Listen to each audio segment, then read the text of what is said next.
Portland, Maine. So pretty. Look at that. Welcome back to American Sunrise this Labor Day. I'm Dr. Gina. Thank you for joining us. Time now for today's health news, sponsored by the Wellness Company. And under the microscope today, a new vaccine showing promise in targeting cancer tumors from coming back. This trial has begun at UCLA. Doctors working with people who had surgery to remove tumors for pancreatic and colon cancer. Doctors looking to see if a certain immune response can stop the cancer cells from coming back. Well, it was a success. 21 of the 25 people in the trial responded accordingly, and in 6 of them, it removed all cancer biomarkers completely. New hope for all of us in the fight against the king of all maladies. Well, it's a new administration in Washington, D.C., and it's brought a lot of positive changes when it comes to fixing our broken healthcare system. But the reality is that there's only so much government can do. If we really want to make America healthy again, it starts at home with each and every one of us. And that's where the Wellness Company comes in. You see and hear from their doctors all the time on this network, and the products are the gold standard when it comes to keeping you and your family safe and healthy. The Wellness Company makes sure you're prepared for whatever happens with their series of prescription med kits. Those kits contain an assortment of life-saving medications and guidebooks to assist in the proper use of the medications in the kit. Additionally, Wellness Company offers a variety of products from parasite cleanses to methylene blue to weight loss and so much more that can help you stay healthy and live a longer, more satisfying life. Make America healthy again starts at home. Do your part, protect the health of yourself and your family. Go to twc.health/RAV. Give it an order. That's twc.health/RAV. Use the promo code RAV. That'll save you 10%. Right, David? That is correct. That's what I've heard you. Listen, if you say it, I believe it. And it's true. So, and I hear you say it every day. Every day. Every day. Every day. Every day. Including Labor Day. So you do holidays as well. I Good do. to know, Gina. Yeah. Okay. What are we talking about? Oh, yeah. Turning our attention now to the media. The demise of MSNBC. Oh, we could talk about that all day. The president's press secretary, we're going to talk about her, and the Trump advantage when it comes to keeping the biased media in their place. For that, we turn to our friend Curtis Houck, managing editor of Newsbusters at the Media Research Center. Curtis, great to have you with us. You have a lot of material to work with, let's be honest. So the fallout continues from MSNBC's rebranding. Now, they're calling themselves MS Now. Whatever. The word on the street is that morale at the company nearly as bad as the network's ratings. What have you heard, Curtis? Good morning. Yeah.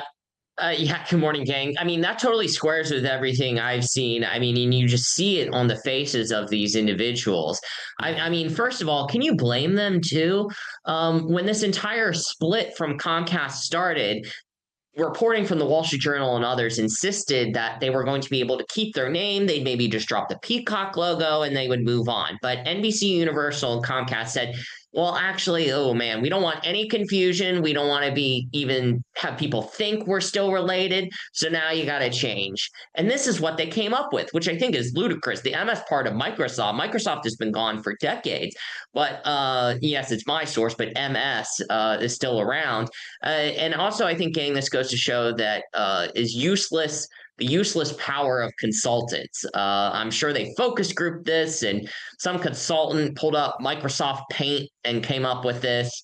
And, now all the memes are just going to be around in perpetuity for a network that is completely rudderless. And I don't know what they're going to do when white-haired boomer liberals, the kind that's been out in the streets protesting the president's federalization of police in Washington, are going to do when they pass away, because really that is their base. They don't really have a younger viewership at all. First, I want to turn our attention away from a failure to someone who is turning out to be fantastic. As a media watcher, what grade would you give White House Press Secretary Caroline Leavitt? She's young, but she seems to have control over the press corps, the likes of which we haven't really seen in a long time. How do you grade her? Yeah, I give her an A, Gina, because you want to look at a couple things. I've been watching press briefings since the last year of the Obama administration, and you want control. You want to have confidence, and you also want to show that you have a command of the room and you understand how a briefing works.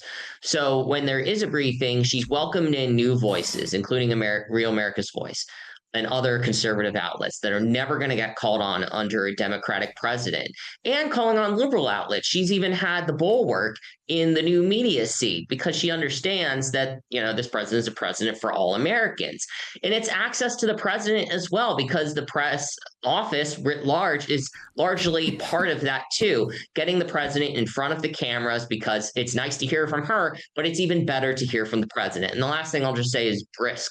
She keeps her briefings on time, usually 35, 40, 45 minutes. They don't drag on, because as we've seen with Karine Jean-Pierre, the more she would talk, the more ineffective she would be.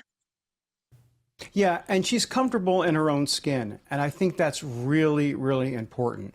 That's where the confidence comes from. I mean, she's MAGA. She truly is MAGA. So she's not putting on an act, and she's not going from talking points. As a matter of fact, what's interesting about Caroline is that she will just give an answer about what is the president thinking, and rather than saying, well, I don't want to get ahead of the president, and sometimes she has to do that, she'll literally say, well, no, he wouldn't support that. Yes. Like she just knows. I love that. Yes. Instead of dodging it with, I don't want to get ahead of the president, like press secretaries have been known to do. But that's what you want. Yeah. As a reporter, you want answers. You don't want some mealy mouth, oh, I don't know. Yeah, exactly. Well, and also, I had a chance. I was in her office a few weeks ago. We had a conversation. I can't really repeat it here on air because that would break confidentiality. But let me just simply say that she is really enjoying this job, and we'll just leave it at that, because she knows what she's doing, and she just loves to come to work every morning, and you can tell. You can see it. Yeah, you can see it, definitely. You think she'll last all 4 years?